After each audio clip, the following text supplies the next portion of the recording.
Dan bagi perkembangan Terengganu dilanja banjir semula, kita terus bersama Wakil Astro Awani di Kuala Terengganu, Nur Fazlizai Ali. Fazlizai, kami dimaklumkan oleh YB Hanafiah Mat tadi, banjir akan sekali lagi berlaku di Cukai. Apa perinciannya, Fazlizai?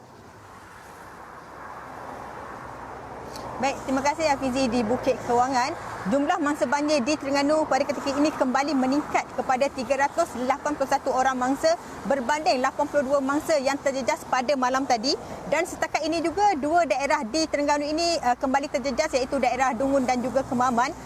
Peningkatan jumlah mangsa ini berikutan daerah Dungun kembali dilanda banjir di mana tidak sampai tempoh 24 jam mangsa-mangsa di daerah itu dibenarkan pulang. Namun pada malam tadi mereka sekali lagi terpaksa dipindahkan ke pusat pemindahan banjir. Dan ketika ini sebanyak 7 pusat pemindahan masih dibuka di kedua-dua daerah itu bagi menempatkan 106 buah keluarga yang masih terjejas. Menerusi jumlah itu, daerah Kemaman terus merekodkan jumlah mangsa tertinggi iaitu seramai 225 mangsa, dan kesemua mangsa kini dipindahkan ke 5 buah pusat pemindahan sementara. Manakala di daerah Dungun pula 2 PPS kembali diaktifkan bagi menempatkan 157 mangsa. 49 keluarga itu ditempatkan di PPS Dewan Orang Ramai Kampung Pasir Raja dan juga Dewan Orang Ramai Kampung Syukur. Baik Hafizi, ketika ini keadaan cuaca di Terengganu khususnya di kawasan pedalaman masih lagi dilanda hujan, dan jika keadaan hujan ini berterusan dan menyebabkan kenaikan pada paras air sungai, kemungkinan jumlah-jumlah mangsa yang terjejas ini akan kembali meningkat, di mana mereka yang telah dibenarkan pulang pada semalam berkemungkinan akan kembali berada di tempat pusat pemindahan banjir.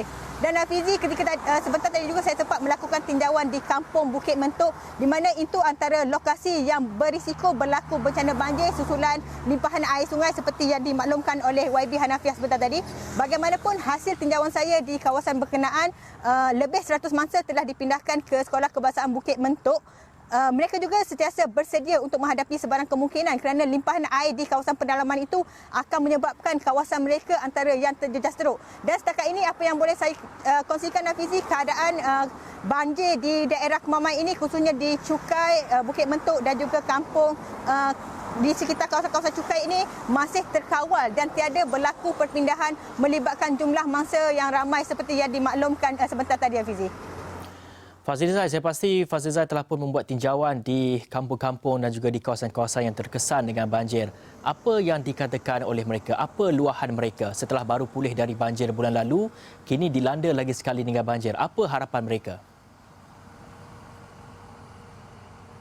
Betul Hafizi, kalau diikutkan negeri Terengganu baru saja melepasi gelombang banjir keempat dan mereka baru saja dibenarkan pulang pada 23 Disember lalu, khususnya bagi mangsa banjir yang berada di Sekolah Kebangsaan Bukit Mentok. Namun dalam tempoh tidak sampai sebulan ini mereka terpaksa kembali berada di pusat pemindahan banjir, dan tentulah perasaan itu keletihan mereka masih lagi terpancar kerana banjir yang lalu mereka belum sempat lagi mengemas sepenuhnya kediaman mereka. Namun pada kali ini air yang dikatakan kembali meningkat, terpaksa mereka berpindah. Khususnya boleh dikatakan air yang naik pada sebelah malam tadi agak mendadak, dan kira-kira jam 10 malam tadi mereka terpaksa berpindah ke pusat pemindahan banjir.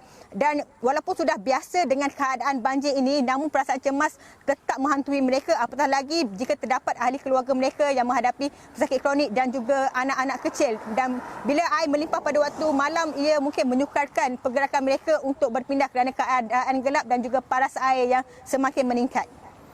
Baik, terima kasih Fazlizai Ali, Wakil Astro Awani di Terengganu atas perincian ini.